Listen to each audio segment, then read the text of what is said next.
Uh, so Hello, everyone. Welcome to our interview here, your UNESCO Center for Peace Youth Ambassador, Adelina Garcia.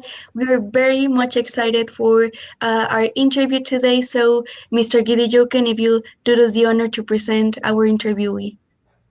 Okay, thank you very much. I will let you do the introduction because you know him better. Him and I go very, very far, but you, the young people, are running the show here. I just wanted, first of all, to welcome Herbert. He knows the IMUN very well. He knows we do the physical well. We've been doing that. And just like him, I was like, how is it going to happen, this virtual one? So it's kind of the first in 13 years, 14 years experience. This is the first time we are doing virtual. I'm telling you, I'm really delighted to know that actually with the spirit that that the spirit behind the IMN is being maintained. And I just want Herbert, I just want to thank you for this brilliant expose because, as you say, there are a lot of people that still don't understand the importance in terms of us going back within ourselves, okay? Because it's very difficult to give something we don't have. It's almost impossible, not difficult, but impossible.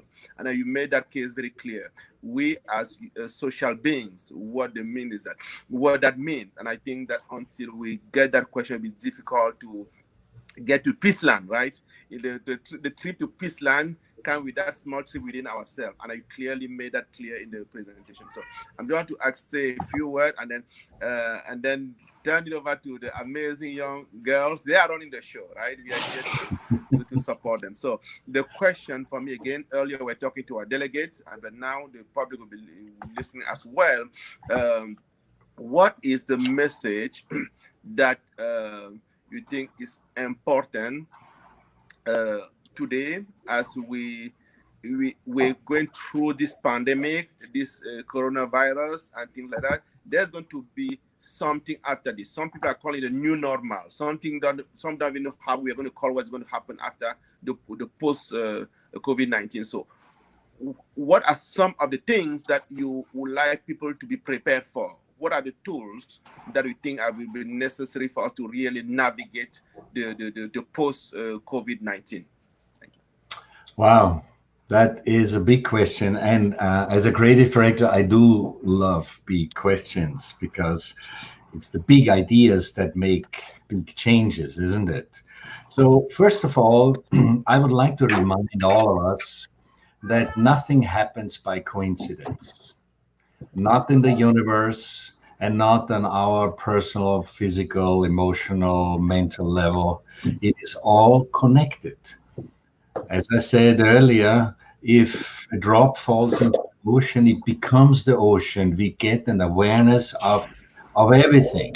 And if we don't have that, we will be stuck in our limitations of culture, of language, of skin color, of education or the absence of it, or any of the other physical limitations that so many hundreds of millions of people around the world are facing every day.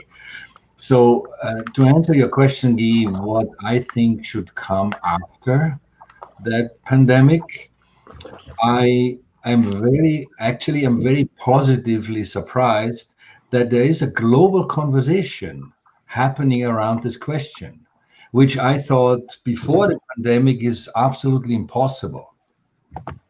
That we talk all together as human beings, what can we do differently? Now we have an opportunity. We are all stuck at home. We some of us got sick, and we are watching these people recover in a difficult situation. And what does this all mean for us? And what are we doing wrong? And what should we do right? So my suggestion, and you ask for tools, my suggestion is simply start with yourself. Start with yourself to find that inner transformation with whatever way you're comfortable with. I showed one today, but this is not the only one. Uh, and from there, it's like a candle that gets enlightened, it radiates light all around us. And the magic of the candle is this: a candle can contain the light because everything is there. The wick is there, the wax is there, everything is ready. But the candle cannot enlighten itself. The light has to come from outside. In other words, if I start with myself, I can then help somebody else, or in this case, we could help a few hundred, and then maybe a few thousand, and maybe then a few million. And from there, the transformation will become evolutionary. So it's not a revolution, but an evolution that I am expecting after this pandemic. Thank you very much. So at this point, I'm going to turn you over to the young ladies, and then they'll pull me whenever it's needed. Thank you very much. Thank you, Guy. Thank you. Okay. Okay, so the next question is that, as we know, many young people find hard to be around people.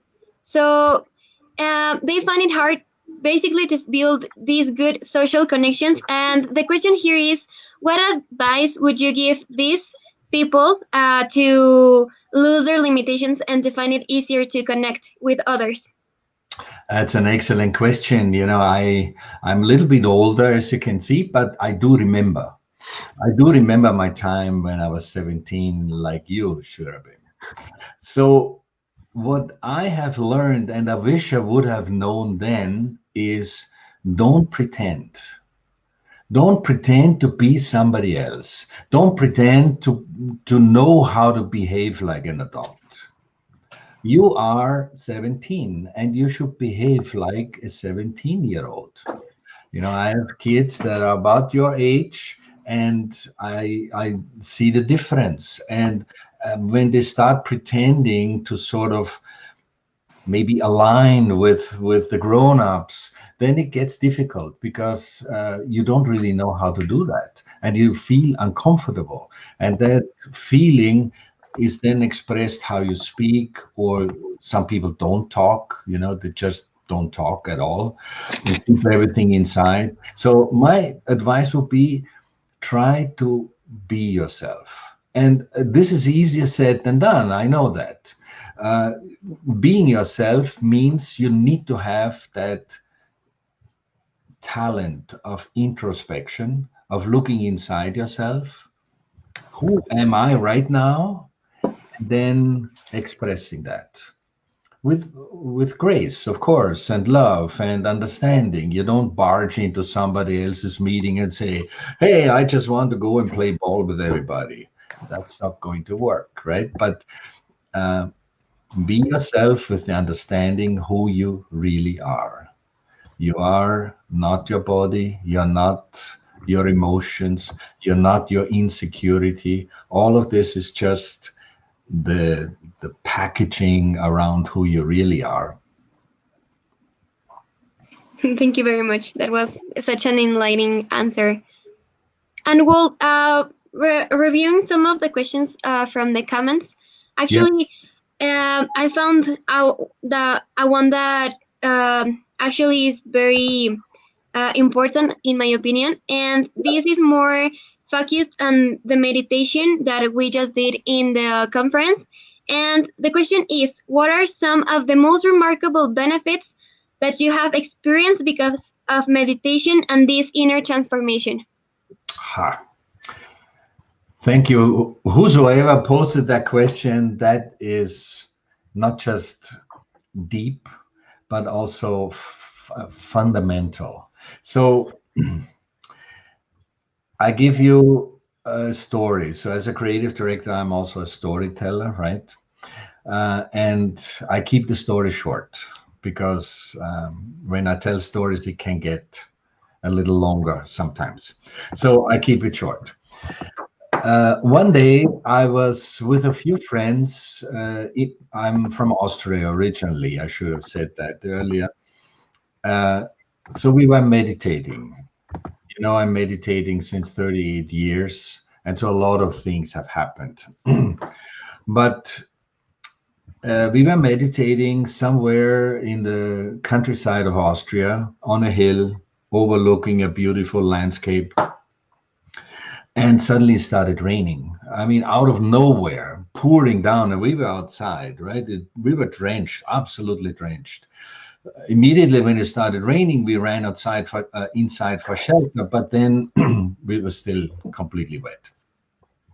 The rain lasted just a few minutes, and then I walked out again, and there was the high grass, and it was beautiful. Actually, the sun was out, and it was the water drops on the grass were glittering, and it was just a beautiful atmosphere, peaceful, calm, and tranquil in a serene way, if you understand what I'm trying to say.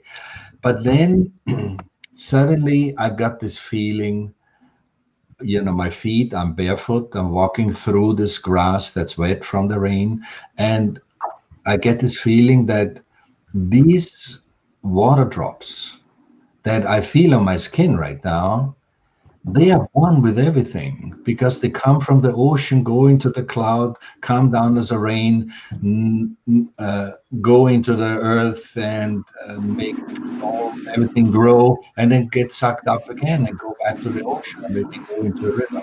And I am suddenly part of it. So to answer your question, Shurabi, I felt at that moment that I'm truly one with everything. With everything, every atom, every grass piece that I felt, every breath that I took comes from oneness. So that feeling of oneness, that's why I keep bringing this example of the drop that falls into the ocean, because it's an easier way to understand than the story that I'm telling now. Without context, you wouldn't know what I'm talking about, right?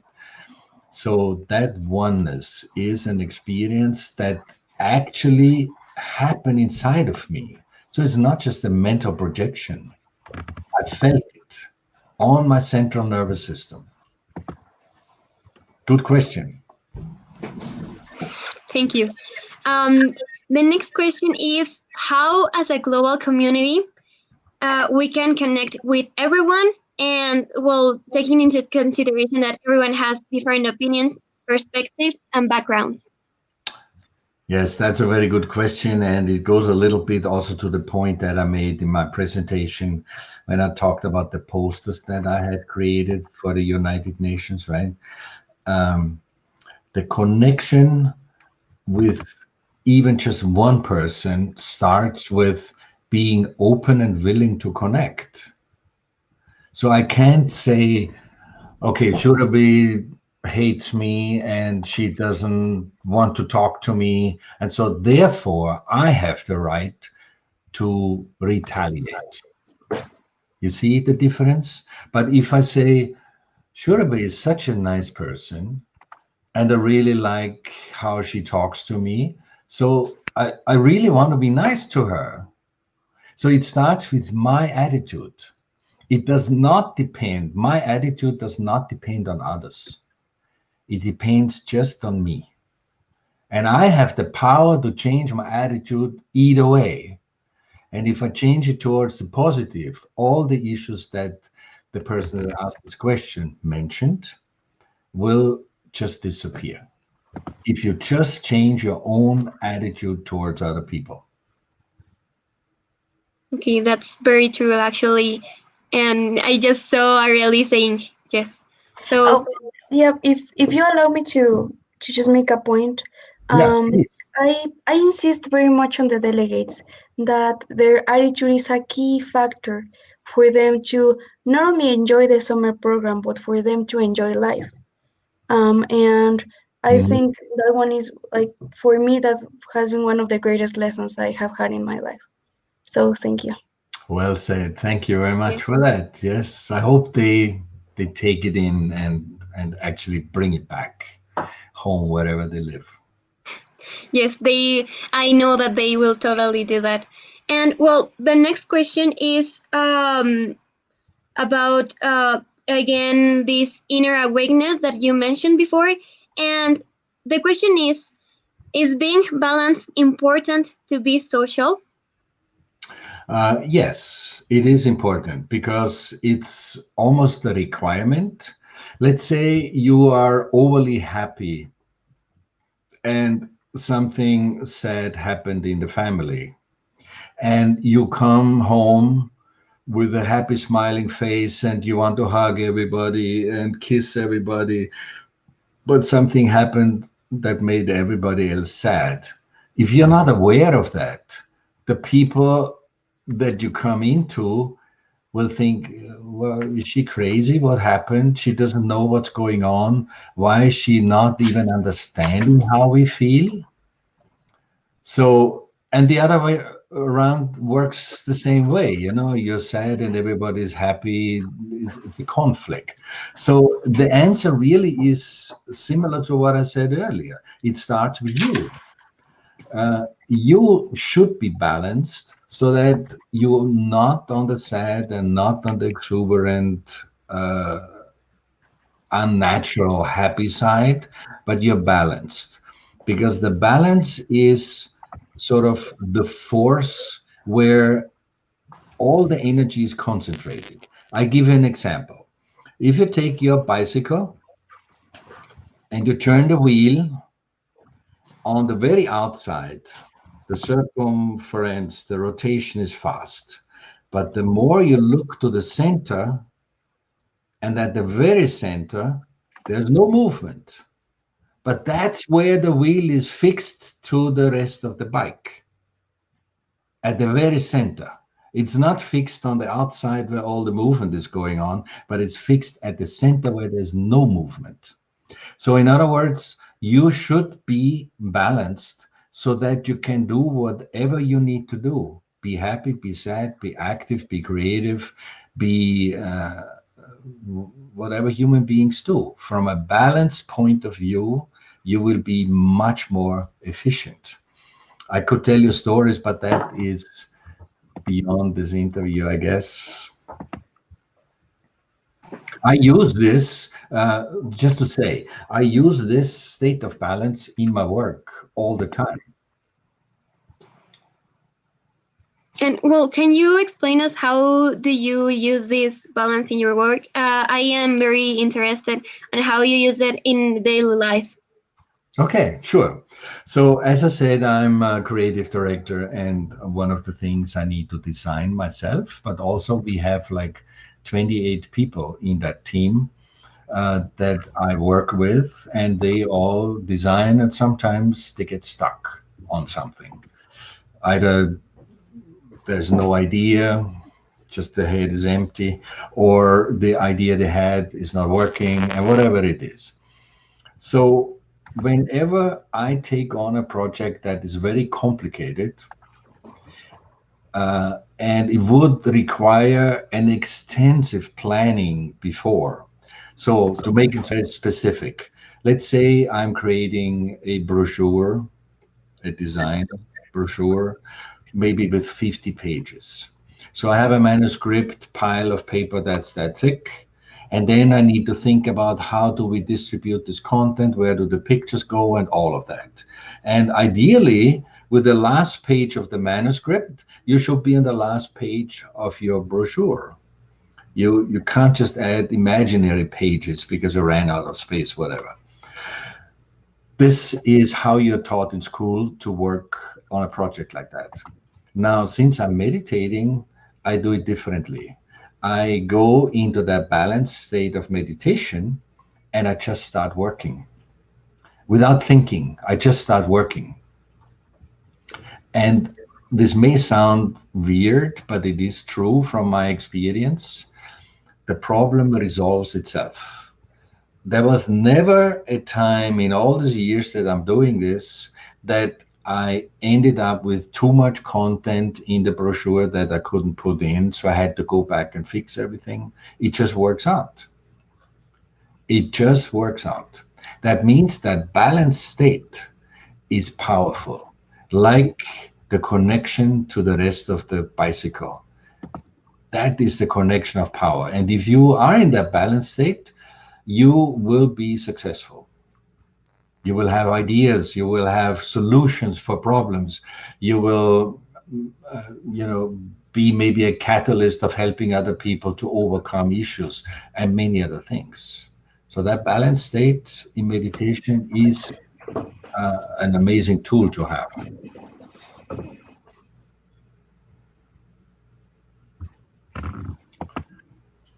Yeah, I totally agree. And well, for our one of the last questions, it's well, talking about bringing all these essential aspects that we were just well that you just mentioned before. How do today's technology, globalization, and social media affect these aspects? Do you think it affects in a positive, in a negative way? What do you think? Well, I think it's a little bit of both. The fact that we have social media and that the fact that we are actually engaging in social media is positive, right? So I can talk to you, you're in Mexico. I don't know where you are. Where are you? Oh, Mexico too. You're also Mexico. Okay. Yeah, we're both Mexicans. So there we go. I'm talking from the United States to Mexico and no problem, or to China or to Australia. So that's wonderful because social media makes that possible. But at the same time, it's a little bit superficial often. I don't know if you would agree. You know, if we on Snapchat or on Facebook make comments of one word or three emojis to something that really don't mean much, that is not so positive. I'm not saying it's negative, but it's sort of superficial. To have a conversation like we have now, that is deeper, more profound, I find is much more valuable.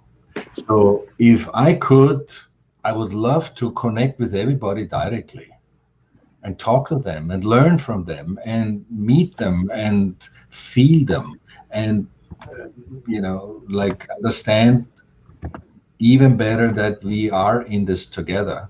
Social media does not always help with that. Yeah, it totally depends on how you use these tools. I agree with that.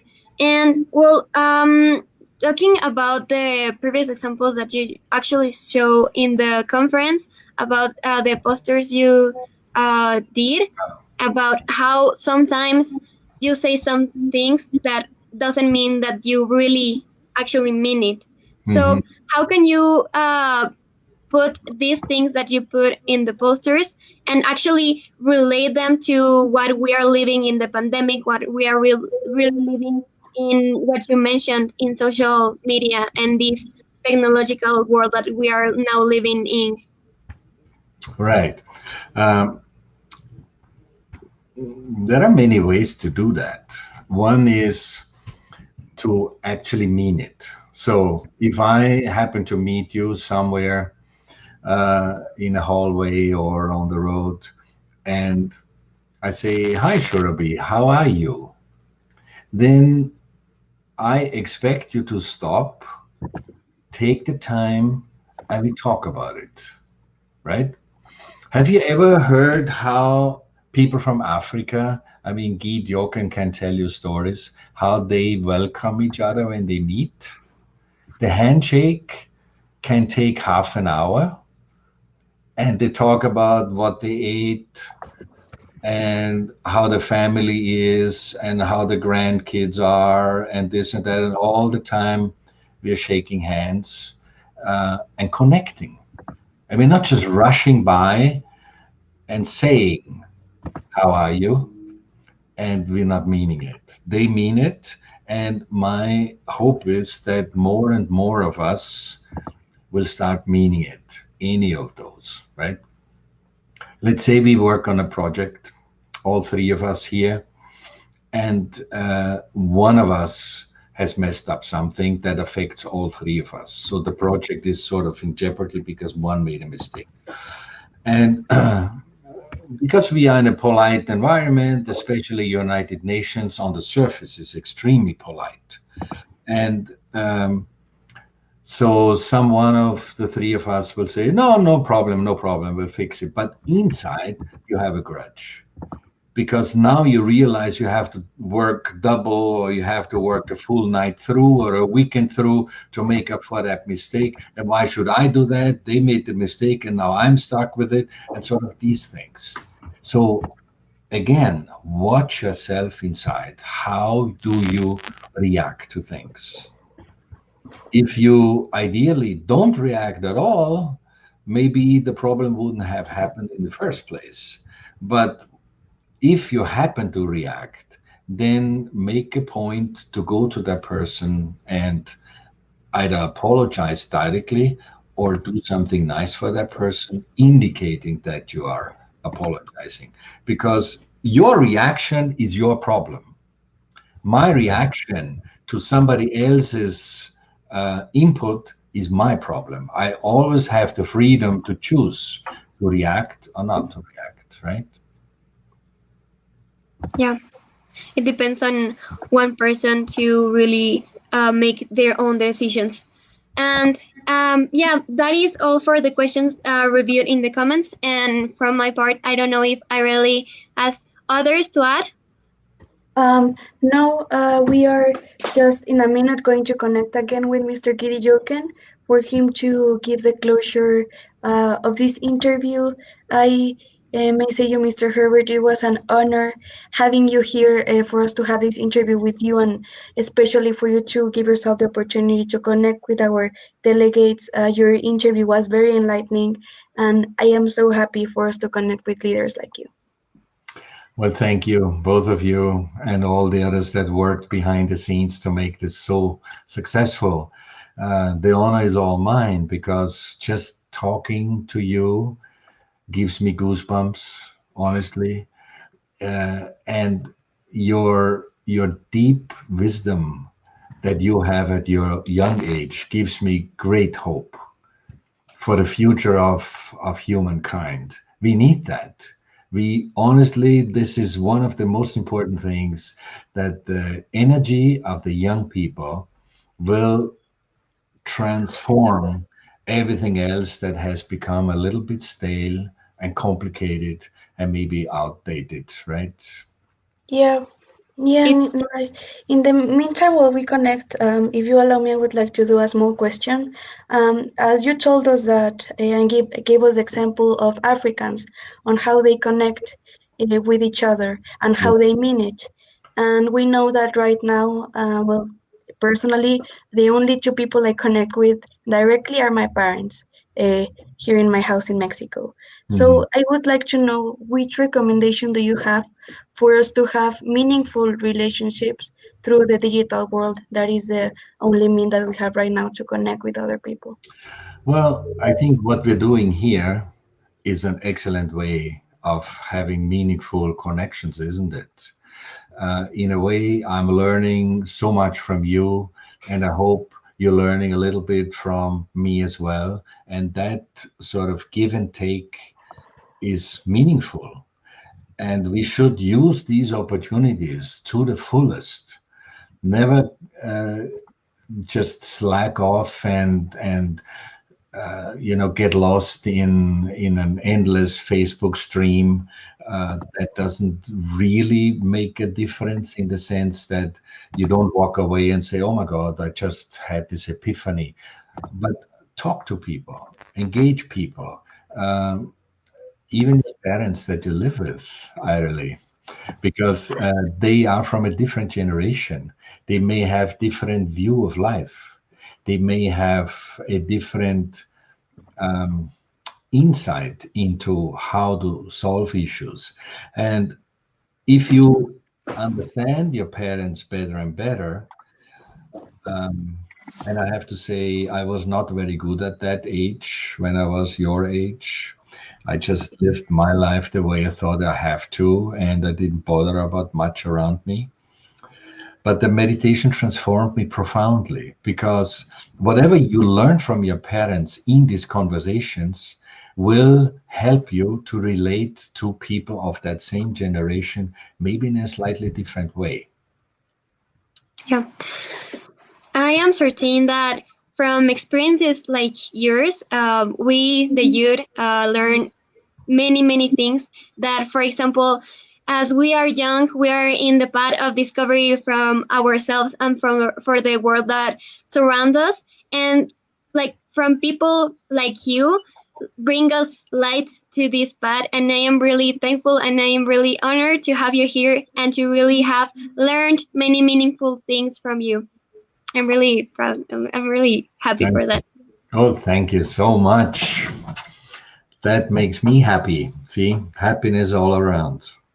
That is how we change the world.